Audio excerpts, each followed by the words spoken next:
এরকম কার্বনিল অথবা কার্বনিল বা কার্বানাইল দুটো একই জিনিস। তো কার্বানাইল গ্রুপযুক্ত যে কোনো যৌগ মানে অ্যালডিহাইডও হতে পারে, কিটোনও হতে পারে, ঠিক আছে। তো আমরা জাস্ট হচ্ছে এরকম চিন্তা করছি সিও, তাহলে এটা অ্যালডিহাইডের মধ্যে সিও আছে, কিটোনের মধ্যেও আছে, দুটো হাত ফাঁকায় রাখি, অ্যালডিহাইডও হতে পারে, কিটোনও হতে পারে। তো মূলত বেসিক্যালি বিক্রিয়া হবে সিওর সাথে, হ্যাঁ। এর সাথে আমরা যদি 2,4 DNP অর্থাৎ এরকম নাইট্রোজেনের সাথে ধরে নিচ্ছি এখানে একটা হাইড্রোজেন আছে, আমরা এখানে একটা হাইড্রোজেন পাইলাম, সাথে হচ্ছে NH।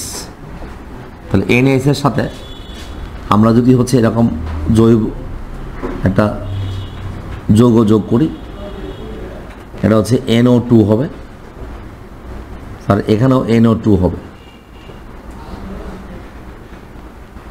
এই যৌগটার নাম হচ্ছে, এর নাম হচ্ছে 2,4 DNPH, 2,4 DNPH। অর্থাৎ এই যে দুই পজিশনে দেখেন, ভালো করে বুঝে নেবেন, 2 নাম্বার পজিশনে একটা হচ্ছে নাইট্রো আছে, আবার 4 নাম্বার পজিশনে একটা নাইট্রো আছে। নাম্বারিং করি, এটা 1, এটা 2, এটা 3, এটা 4, 5, এটা 6, তাই না? এরকমই তো নাম হয়। মানে 2 পজিশনে একটা নাইট্রো NO2 আছে, 4 পজিশনে NO2 আছে, তাহলে 2,4 ডাই মানে কয়টা? দুটা। এনতে হচ্ছে কি ডাই নাইট্রো, পিতে হচ্ছে ফিনাইল। এই বেনজিন বড়টাকে আমরা কি বলি? ফিনাইল। আর সাথে এটুকুর নাম হচ্ছে হাইড্রোজিন। তাহলে 2,4 DNPH, যেটা আমরা বানান করে লিখেছি যে ডাই নাইট্রো ফিনাইল হাইড্রোজিন, এর শর্ট ফর্ম হচ্ছে 2,4 DNPH।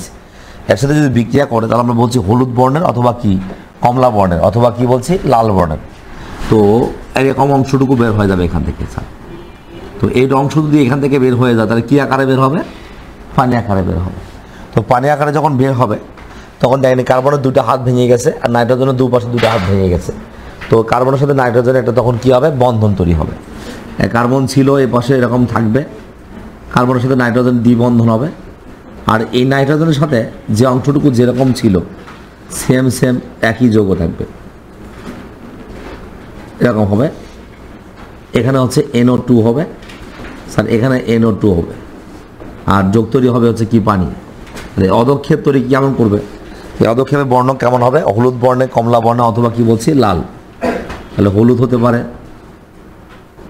কমলা হতে পারে, অথবা হচ্ছে লাল হতে পারে। হলুদ, কমলা বা হচ্ছে লাল বর্ণ অধক্ষেপ তৈরি হতে পারে। দেখেন এখানে তাহলে এই যে 2,4 DNPর সাথে বিক্রিয়া করে হলুদ, কমলা বা লাল বর্ণ অধক্ষেপ তৈরি করে। এই অধক্ষেপ দেখে এখানে বুঝতে পারবো এর মধ্যে কি আছে।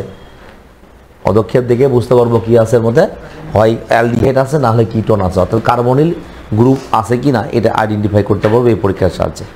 একদম সিম্পল পরীক্ষা। আমরা অ্যালডিহাইড গ্রুপ বা কিটোন গ্রুপের যে কোনো যৌগ নিয়ে তার মধ্যে যদি 2,4 DNPH দেই তাহলে হলুদ বর্ণের অথবা কমলা বর্ণের অথবা কি বলছি লাল বর্ণের একটা অধক্ষেপ তৈরি হবে, ঠিক আছে। হলুদ, কমলা অথবা কি লাল বর্ণের অধক্ষেপ তৈরি হবে।